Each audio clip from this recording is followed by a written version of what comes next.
दाङमा जलधारा व्यवस्थापनको क्षेत्रमा सम्पन्न आयोजना अनुगमन गरिएका छन्। सरकारी कार्यालयका प्रमुख तथा प्रतिनिधि तथा सरोकारवाला पक्षको संयुक्त प्रतिनिधिले भू तथा जलधारा व्यवस्थापन कार्यालय तुलसीपुरले दाङको देउखुरीका विभिन्न स्थानमा आर्थिक वर्ष 2079-80 मा सम्पन्न जलधारा व्यवस्थापन सम्बन्धी कार्यक्रम अन्तर्गत सिमसार व्यवस्थापन सम्बन्धी संरक्षण पोखरी निर्माण र खोला काटन तथा खोला नियन्त्रण संरक्षणको अनुगमन गरिएको हो। लमही 9 देउपुर गढुवा 5 बाँकीको खानेपानी तथा गाउँ संरक्षण र गढुवा गाउँपालिका 4 मौरी घाट गढुवा 3 को सिमसार व्यवस्थापनको अनुगमन गरिएको छ। लमही नगरपालिका वडा नम्बर 6 देउपुरको सिमसार तथा संरक्षण पोखरी निर्माणबाट 500 घरधुरी लाभान्वित हुने भएका छन्। कुल लागत 16 लाखमा पनि रिचार्ज हुने, आय आर्जन गर्न सकिने, पर्यटनको विकास हुने र 500 घरधुरीलाई रोजगारी सृजना हुने लक्ष्य राखिएको छ। गढुवा गाउँपालिका वडा नम्बर 5 बाँकी देउपुरमा नदी तथा खोला किनारा व्यवस्थापन गरिएको छ।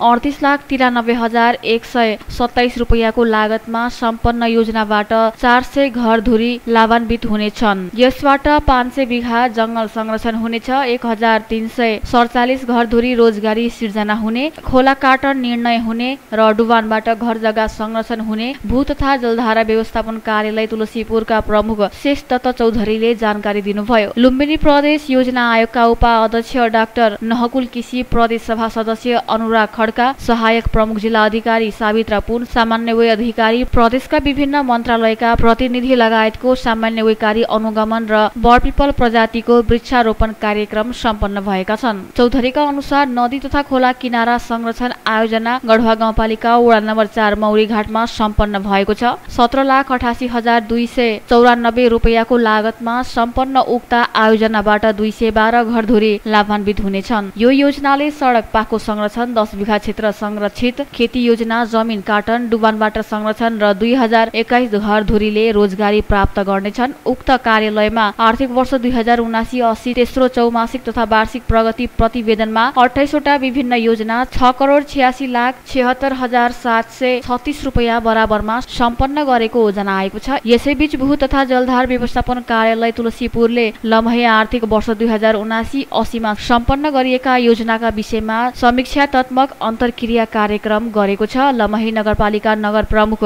जोगराज चौधरीको अध्यक्षतामा एवं लुम्बिनी प्रदेश योजना आयोगको उपाध्यक्ष डाक्टर नहकुल किसीको प्रमुख अतिथिमा कार्यक्रम भएको हो। उक्त अवसरमा प्रदेश सभा सदस्य अनुराग खड्का, दाङका सहायक प्रमुख जिल्ला अधिकारी सावित्रा पुन, सामुदायिक वंश महासंघ दाङका अध्यक्ष हरि भूषाल, पत्रकार केपी घिमिरे लगायतले मन्तव्य व्यक्त गर्नु भएको थियो। कार्यक्रमको सहजीकरण भू तथा जलधार व्यवस्थापन कार्यालय तुलसीपुरका नायब सुबा निमाकन्त आचार्यले गर्नुभएको थियो।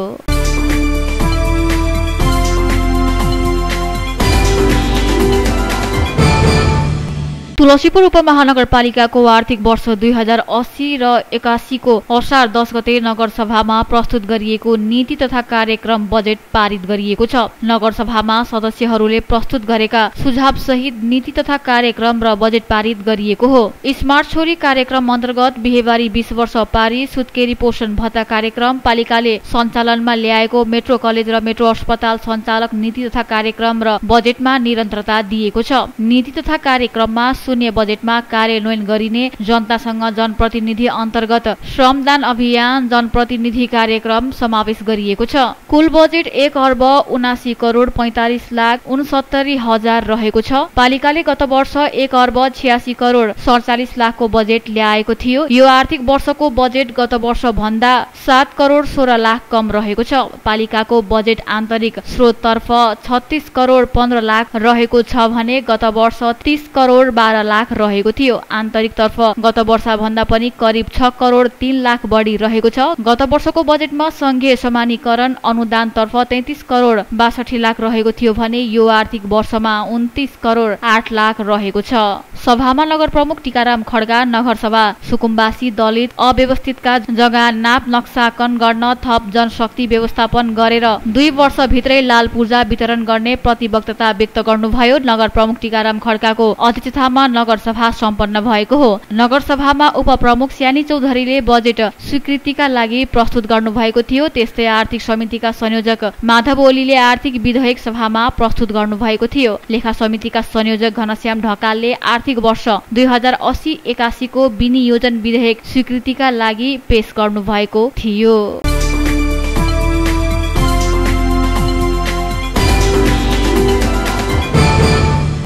गढुवा गाउँपालिका न्यायिक समितिले आर्थिक वर्ष 2079 र 80 मा 109 वटा विवाद फरचोट गरेको छ। गत वर्षको 26 वटा उजुरी र आर्थिक वर्ष 2080 साल असार 29 गतेसम्म 124 वटा विवाद दर्ता भएका थिए, जसमध्ये 109 वटा विवाद फरचोट गरेको र 15 वटा विवाद मिलाउनको लागि दुवै पक्षहरूसँग छलफल चलिरहेको गढुवा गाउँपालिका उपाध्यक्ष तथा न्यायिक समिति संयोजक शारदा कुमारी चौधरीले जानकारी दिनुभयो। त्यस्तै गत वर्षको निरूपण हुन बाँकी थप 26 वटा विवाद गरी कुल 124 वटा विवाद उपर छलफल गराई निरूपण गर्न सफल भएको पालिकाकी उपाध्यक्ष तथा न्यायिक समितिकी संयोजक चौधरीले बताउनुभयो। गढुवा गाउँपालिकाको न्यायिक समितिमा सबैभन्दा बढी जग्गाको वाद विवादको उजुरी पर्ने गरेको संयोजक चौधरीले बताउनुभयो। ससानो विषयमा समेत ठूलो विवाद हुने गरेको तर न्यायिक समितिले जटिल विवाद समेत मिलाउने गरेको बताउनुभयो। न्यायिक समितिले 18 वर्षसम्म पनि मिल्न नसकेको विवाद समेत सहजै फचौट गरेको पालिका उपाध्यक्ष तथा न्यायिक समिति संयोजक शारदा कुमारी चौधरीले जानकारी दिनुभयो। आर्थिक वर्ष 2079 र 80 मा जग्गा विवाद सम्बन्धी 45 वटा उजुरी दर्ता भएका थिए, जसमध्ये 41 वटा उजुरीको मेलमिलाप गराई फचौट भएको छ। त्यसैगरी विवाद सम्बन्धी 7 वटा उजुरी परेको थियो, जसमध्ये 6 वटा उजुरी फचौट भएको छ। त्यसैगरी लेनदेन सम्बन्धी विवाद 32 वटा उजुरी परेको थियो भने 31 वटा उजुरी मेलमिलापबाटै फचौट भएको छ। त्यसैगरी अंश विवादमा 28 वटा र विविधमा 12 वटा उजुरी दर्ता भएको थियो। गत वर्षको 26 वटा उजुरी र आर्थिक वर्ष 2079 र 80 मा परेको जम्मा उजुरी सहित कुल 124 उजुरी मध्ये 109 उजुरी फचौट गरिएको छ भने 15 वटा उजुरीको बारेमा छलफल चलिरहेको र केही समयमा फचौट हुने विश्वास न्यायिक समितिको रहेको न्यायिक समितिका सदस्य देवीलाल थारू कुमारले बताउनुभयो। न्यायिक समितिले आर्थिक वर्ष असार 29 गतेसम्म मेलमिलापनको माध्यमबाट ती विवादहरू निरूपण गरेको जनाएको छ। हालसम्म 4 वटा मुद्दा इलाका प्रहरी कार्यालयमा सिफारिस गरिएको छ। त्यसैगरी जिल्ला प्रशासन कार्यालयमा पठाइएको 3 वटा, अन्य निकायमा सिफारिस गरिएको संख्या 32 वटा, मिलापत्र भएको 41 र आदेश तथा निर्णयबाट भएको 29 वटा मुद्दाहरू रहेको गढुवा गाउँपालिका न्यायिक समितिले जानकारी दिएको छ। गाउँपालिकामा उपाध्यक्ष शारदा कुमारी चौधरीको संयोजकतामा 3 सदस्यीय न्यायिक समिति रहेको छ, जसको सदस्यहरूमा वडा नम्बर 1 का वडा सदस्य देवीलाल थारू कुमार, 7 नम्बर वडा सदस्य रेखा थापा रहनु भएको छ। त्यसैगरी उजुरी प्रशासनमा सुरेश पौडेल रहनु भएको छ।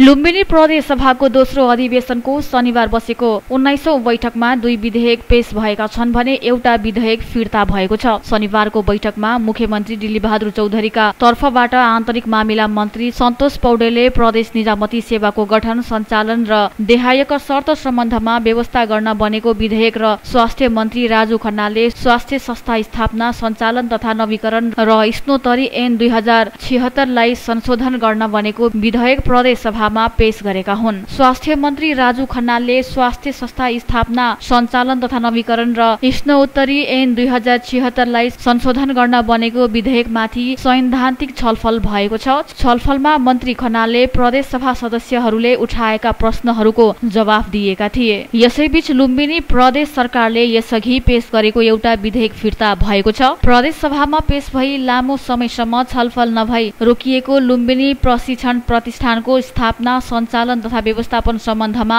व्यवस्था गर्न बनेको विधेयक प्रदेश सभा बैठकबाट फिर्ता भएको छ। लुम्बिनी प्रदेश सभाको अर्को बैठक साउन 8 गते बस्ने प्रदेश सभा सचिवालयले जनाएको छ।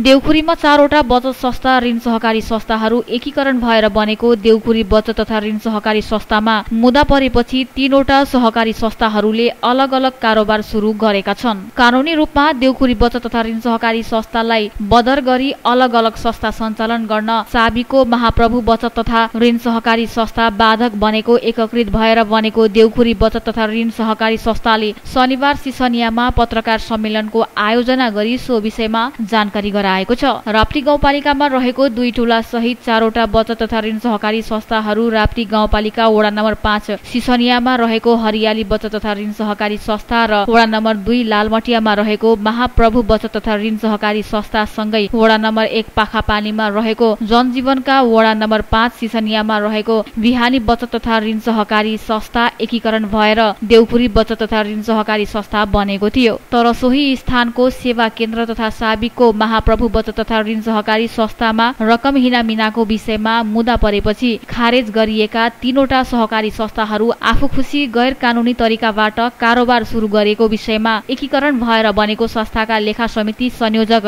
रुकमांगद ग्यावली, सचिव हरिप्रसाद भूषाल, कोषाध्यक्ष रामकृष्ण पौडेल, सदस्यहरू धर्मराज अधिकारी र कमला बेलवासे गत बिहिबार मौरी घाटमा पत्रकार सम्मेलन मार्फत आरोप लगाएका थिए। त्यस्तै उनीहरूले खारेज भएका 3 संस्थाले गैर कानूनी तरिकाबाट विज्ञापन क्यालेण्डर प्रकाशन तथा प्रचारबाजी सुरु गरेको एकीकृत संस्थाका अध्यक्ष शिव ध्वज मल्लले पछिल्लो 1 वर्षदेखि नियमित बैठक नबसालेको आर्थिक वर्ष 2077-78, 2078-79 र चालु आर्थिक वर्ष 2079-80 को आन्तरिक लेखा परीक्षण, वार्षिक लेखा परीक्षण, अडिट र वार्षिक साधारण सभा समेत नगरेको आरोप समेत लगाएका थिए। सोही आरोपको खण्डन गर्न एकीकरण भएर बनेको देउपुरी बचत तथा ऋण सहकारी संस्था अध्यक्ष शिव ध्वज मल्लको अध्यक्षतामा शनिबार पत्रकार सम्मेलन गरी आरोप लगाइएका विषयमा अध्यक्ष मल्लले स्पष्ट पारेका छन्। त्यस प्रस्ताव एकीकृत संस्था सञ्चालन गर्न गाह्रो भएपछि एकीकृत संस्था बदर गरी पुरानै नाम ठेगानामा अलग अलग संस्था सञ्चालन गर्न 4वटै सहकारी पदाधिकारीहरूले निर्णय गरे पनि अलग अलग संस्था सञ्चालन गर्न साबिकै महाप्रभु बाधक बन्दै आएको संस्थाका अध्यक्ष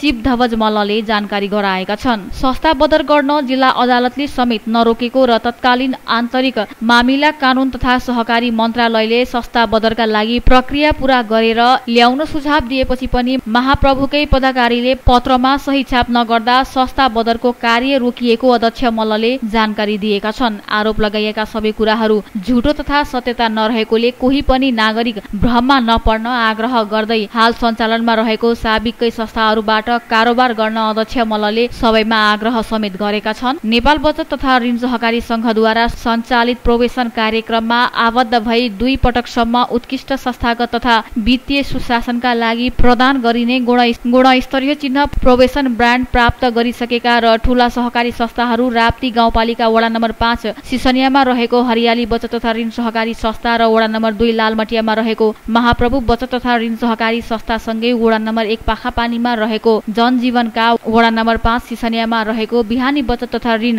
सहकारी संस्थाहरू 2077 पुस 27 गते एकीकरण भएका थिए। नेप्सुनकै अगुवाईमा ती 2वटा ब्रान्डेड ठूला सहकारी संस्थाहरूको पहलमा अन्य 2 सहकारी संस्था पनि सहभागिता भई एकीकरण कार्यविधि 2074 को सम्पूर्ण प्रक्रिया पूरा गरी 2077 पुस 27 गते तत्कालीन लुम्बिनी प्रदेश भूमि व्यवस्था कृषि तथा सहकारी मन्त्रालयबाट यी 4वटै सहकारी संस्थाहरू खारेज गरी नयाँ एकीकृत संस्था देउपुरी बचत तथा ऋण सहकारी संस्था दर्ता भई काम सुरु गरेको र 2077 माघ 24 गते तत्कालीन लुम्बिनी प्रदेश भूमि व्यवस्था कृषि तथा सहकारी मन्त्री आरती पौडेलबाट संस्था एकीकरणको घोषणा कार्यक्रम गरिएको थियो। संस्था एकीकृत प्रस्ताव कारोबार भएको 2.5 महिनापछि पनि नयाँ सफ्टवेयरमा डाटा स्थानान्तरण गर्ने क्रममा महाप्रभु सेवा केन्द्रका कर्मचारीहरूबाट 5,27,23,737 रुपैयाँ रकम हिनामिना भएको तथ्य फेला परेपछि एकीकृत संस्थाको सञ्चालक समितिले संस्थामा लेखा हेर्ने विक्रम राणा सहितका केही कर्मचारीहरूमाथि मुद्दा दर्ता गरेको थियो। आरोपितहरूले केही सञ्चालक समितिले पनि रकम हिनामिना गरेको प्रहरीलाई बयान दिएपछि अनुसन्धानका क्रममा साबिकको महाप्रभु बचत तथा ऋण सहकारी संस्था सञ्चालन समितिका पदाधिकारी, सदस्य तथा उपसमिति र पूर्व अध्यक्षहरू तानिएका छन्।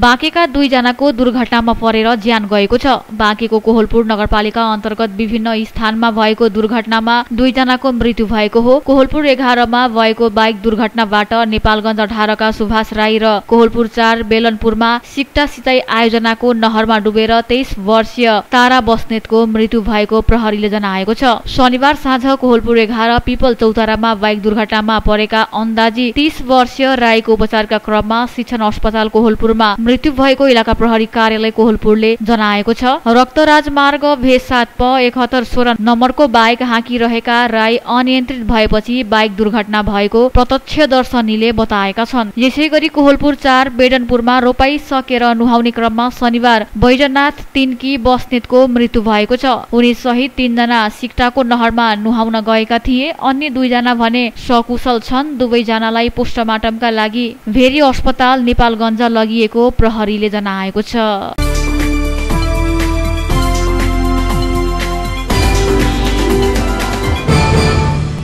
देशका विभिन्न भागमा दलित समुदायमाथि भइरहेको उत्पीडन र अत्याचार विरुद्ध मानव अधिकार तथा शान्ति समाजको आयोजनामा 16 जिल्लामा प्रदर्शन गरिएको छ। छुवाछुत मानवता विरुद्ध अपराध हो भन्दै 2080 असार 23 गतेदेखि आजसम्म शान्ति समाजका जिल्ला शाखाको आयोजनामा सुर्खेत, चितवन, सङ्खुवा सभा, नवलपुर, पाल्पा, दाङ, सुनसरी, बाँके गोर्खा, रूपन्देही, काठमाडौँ, तेह्रथुम, कैलाली, नुवाकोट, मोरङ र कास्की गरी 16 जिल्लामा प्रदर्शन गरिएको हो। प्रदर्शनमा दलित समुदायमाथि भइरहेको उत्पीडन बन्द गर, दलित समुदायमाथि भइरहेको अत्याचार बन्द गर, जातीय विभेदका घटनामा दोषीलाई कारबाही गर, हाम्रो आन्दोलन सामाजिक न्यायका लागि र दण्डहीनता अन्त गर लेखिएका प्याम्पलेट प्रदर्शन गरिएको थियो। विभिन्न कलाखण्डमा राजनीतिक परिवर्तन र कानुनी व्यवस्था गरिएपछि छुवाछुत र जातीय भेदभाव जस्ता मानवता विरुद्धको अपराधका घटना बारम्बार भइरहेको र त्यस्ता घटनामा संलग्न दोषीलाई राजनीतिक एवं सामाजिक संरक्षण प्राप्त भएकोले दण्डहीनता बढेको शान्ति समाजको ठहर छ। दलित अधिकारका मानव अधिकार भन्दै सामाजिक न्यायका लागि विगत 27 वर्षदेखि अभियान र दण्डहीनता विरुद्ध अभियान जारी राखिने शान्ति समाजका सभापति रामकृष्ण बरालले बताउनुभयो।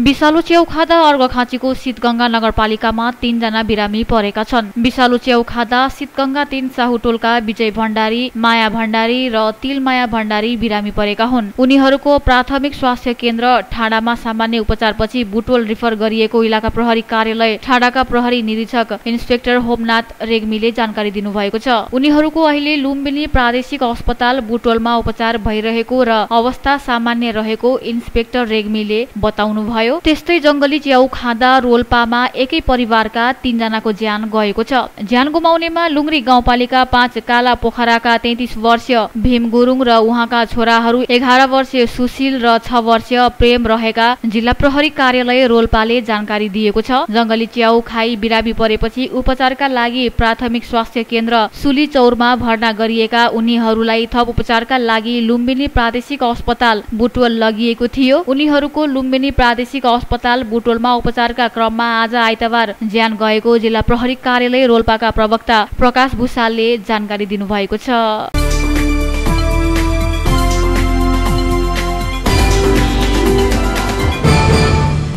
दाङको धारापानीमा पुरुषोत्तम महातत्मय एवं सिंगारिक आरती बोलबम मासिक महामहोत्सव सञ्चालन हुने भएको छ। अधिक मलमासका समयमा मात्र सञ्चालन गर्न मिल्ने महामहोत्सव घोराही 5 धारापानी स्थित पाण्डवेश्वरी महादेव मन्दिर धारापानीमा सञ्चालन हुन थालेको हो। मन्दिरको प्रचार प्रसार तथा धर्म र धार्मिक आस्था तप सुदृढ बनाउने उद्देश्यले साउन 2 गतेदेखि 31 गतेसम्म सञ्चालन गरिने पुरुषोत्तम महातत्म एवं सिंगारिक आरती बोलबम मासिक महामहोत्सवको साउन 2 गते दिउँसो 1 बजे उद्घाटन गरिने महामहोत्सव मूल व्यवस्थापन समितिका संयोजक गणेश कुमार अधिकारीले जानकारी दिनुभयो। सो महोत्सवमा अन्तर्राष्ट्रिय स्वर्ण पदक विभूषित पण्डित अमृतशरण देवाचार्यले पुरुषोत्तम महात्मय प्रवचन दिने कार्यक्रम रहेको छ भने बनारसी समूहले प्रत्येक दिन बेलुकी 6 बजेदेखि 7 बजेसम्म दैनिक सिंगारिक गंगा आरती गर्ने संयोजक अधिकारीले जानकारी दिनुभयो। उहाँका अनुसार महामहोत्सव अवधिभर बिहान 6 बजेदेखि 7 सम्म पतञ्जलि योग घोराही नगर समितिको सहयोगमा योग प्रशिक्षण, 7 बजेदेखि 9 बजेसम्म मण्डप पूजा तथा हवन सञ्चालन, 9 देखि 11 बजेसम्म पुरुषोत्तम महात्मय पाठ पढायन, 11 देखि दिउँसो 4 बजेसम्म संगीतमय लीलामय पुरुषोत्तम महात्मय प्रवचन, बेलुकी 6 बजेदेखि 7 बजेसम्म पुरुषोत्तम एवं बोलबम महाआरती र बेलुकी 7 देखि 9 बजेसम्म संगीतमय लीलामय प्रवचन तथा भजन सञ्चालन हुनेछ। महामहोत्सव सम्भय भव्य र व्यवस्थित बनाउन शंकर गौतमको संयोजकतामा 22 सदस्यीय उपस्थिति गठन गरिएको छ। यसैबीच करिब 1 महिनासम्म सञ्चालन हुने महामहोत्सवमा सहभागी भई वैदिक सिंगारी गंगा आरती तथा प्रवचन सुन्न मन्दिर व्यवस्थापन समितिले सबै भक्तजनमा अनुरोध गरेको छ। मूल समितिका अध्यक्ष गणेश कुमार अधिकारीले सबै भक्तजनलाई जिल्लामै पहिलो पटक हुन थालेको पुरुषोत्तम महात्म्य एवं सिंगारिक आरती बोलबम मासिक महामहोत्सव सहभागी हुन अनुरोध गर्नुभएको हो।